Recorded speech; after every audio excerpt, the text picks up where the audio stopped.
बढ़ते आगे बात करेंगे इंदौर की। इंदौर बीआरटीएस में तुर्की की कंपनी का ठेका अब रद्द हो गया है। महापौर पुष्यमित्र भार्गव के आदेश पर एक्शन लिया गया है। इंदौर बीआरटीएस पर तुर्की की कंपनी असीस गार्ड 2019 से काम कर रही थी, लेकिन जब से तुर्की ने ऑपरेशन सिंदूर के बाद पाकिस्तान को अपना सहयोग दिया है, उसके बाद पूरे प्रदेश में नाराजगी है और इसी के मद्देनजर बोर्ड की बैठक हुई थी, जिसके बाद महापौर ने अधिकारियों को तत्काल टेंडर निरस्त करने के निर्देश दिए।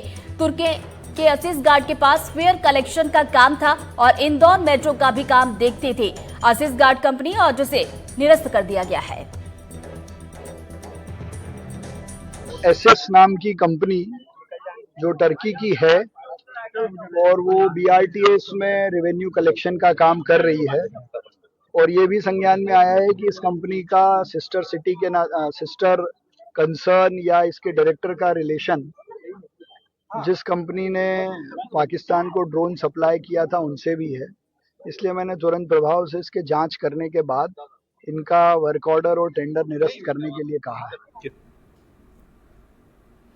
और चलिए अब बात करेंगे लाल आतंक के खात्मे की। छत्तीसगढ़ के बस्तर में डीआरजी के जवानों ने एनकाउंटर में 27 नक्सलियों को मार गिराया है, जिसे अब जिला मुख्यालय लेकर आया गया। ये नक्सलियों के खिलाफ सुरक्षा बलों की एक बड़ी जीत दर्ज की गई है। इस ऑपरेशन में 1.5 करोड़ का इनामी टॉप माओवादी नेता बसव राजू भी ढेर कर दिया गया। मारे गए सभी नक्सलियों के शवों को हेलीकॉप्टर के जरिए नारायणपुर जिला मुख्यालय लाया गया, जहां सुरक्षा एजेंसियों के वरिष्ठ अधिकारी मौजूद रहे। इस दौरान नक्सलियों के पास से भारी मात्रा में हथियार भी बरामद किए गए हैं। जिला मुख्यालय में ही प्रदर्शित किया गया। देखिए नारायणपुर से ये पूरी रिपोर्ट कि किस तरह के हथियार बरामद हुए हैं। मोर्टार हैं कई सारे जो दागने के काम दागने के लिए नक्सली यूज़ करते हैं। इसके अलावा बीजीएल लॉन्चर है, देखिए बीजीएल लॉन्चर लगा हुआ है। 3 बीजीएल लॉन्चर जो है वो बरामद किए गए हैं। 9 mm का कार्बाइन जो कि अपने आप में बड़ा हथियार माना जाता है वो बरामद किया गया। इसके अलावा कम से कम ऑटोमेटिक हथियार जो है इंसास है, AK-47 है और SLR है, SLR है वो भी बरामद किया गया है। और जब भी नक्सलियों के किस लेवल के नक्सली, हालांकि इसमें तो नौबल्ला बसव राजू का भी जिक्र है, लेकिन वो मारा गया, उसकी तस्वीर भी आ गई है। लेकिन जब नक्सलियों के मारे जाने के उनके स्तर का अगर अंदाज़ा लगाना हो तो हथियार क्या बरामद हुए हैं उससे ही अंदाज़ा लगाया जा सकता है कि अगर इतने ऑटोमेटिक हथियार बरामद हुए हैं तो स्वाभाविक है कि बड़े कैडर के नक्सली मारे गए हैं। 7.62 mm SLR, 7.62 × 39 AK-47 बरामद किए गए हैं 3। इसके अलावा 4 SLR हैं, इंसास राइफल है 4, बीजीएल लॉन्चर है 3, कार्बाइन है 1, और इसके अलावा राइफल और 12 बोर की बंदूक जो है वो भी बरामद की गई है। और उसके अलावा बड़े पैमाने पर नज़र आ रहा होगा कि गोलियां जो हैं वो भी बरामद की गई हैं। डीआरजी का जो एक शौर्य है उसको भी प्रदर्शित किया गया है। इस पूरे जहाँ जो बरामद किए गए हैं कल की मुठभेड़ में जो हथियार बरामद किए गए हैं वो उनकी तस्वीरें हैं।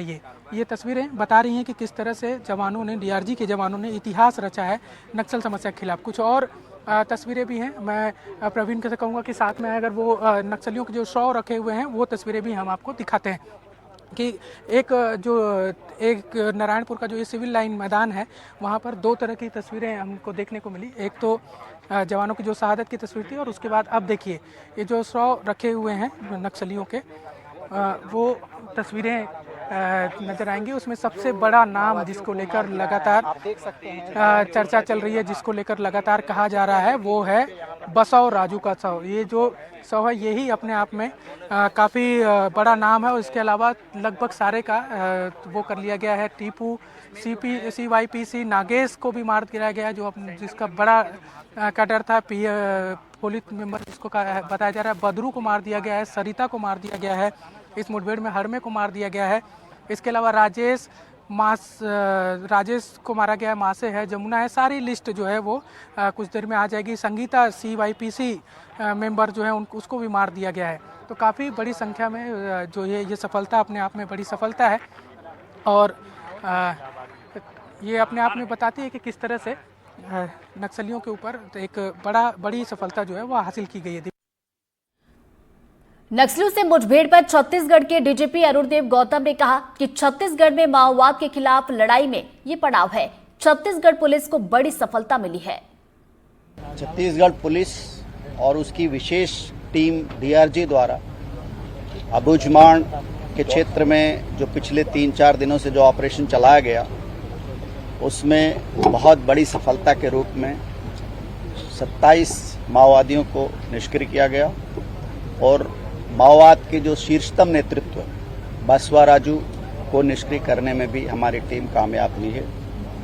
छत्तीसगढ़ पुलिस के लिए और माओवाद विरोधी आंदोलन अभियान के लिए ये सबसे बड़ा दिन है मेरे हिसाब से, क्योंकि जब शीर्ष नेतृत्व न्यूट्रलाइज हुआ है तो इसके बाद इस आंदोलन को बिखरने में कोई बहुत बड़ा वक्त नहीं लगना चाहिए। पिछले बहुत वर्षों से सुरक्षा बलों द्वारा बहुत अधिक नुकसान उठाया गया है। बहुत इस क्षेत्र के लोगों ने, निर्दोष नागरिकों ने अपने बच्चों की शहादत दी है।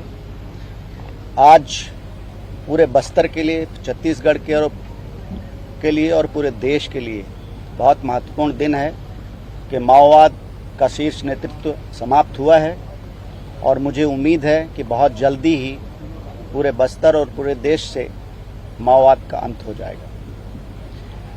इस अभियान के दौरान 4 जिलों के डीआरजी ने हिस्सा लिया और उसमें भी प्रमुख रूप से नारायणपुर के डीआरजी ने बहुत शौर्यपूर्वक काम किया है। उस दौरान, इस अभियान के दौरान हमारे डीआरजी के कंपोनेंट के रूप में 2 शहीद भी हुए हैं। बहुत थोड़ा क्षेत्र बचा है जिसको कि हम पूरी तरह से ऑक्युपाई करके और नक्सलवाद को, माओवाद को इस धरती से निर्मूल करने में प्रयासरत है। और इसको जो हमारी समय सीमा दी गई है माननीय केंद्रीय गृह मंत्री द्वारा 31 मार्च 2026 तक, हम उसके पहले ही माओवाद का अंत करने में पूरी तरह कामयाब होंगे। ऐसी हम सब का ऐसे संकल्प है और ऐसी हम सब की आशा भी है।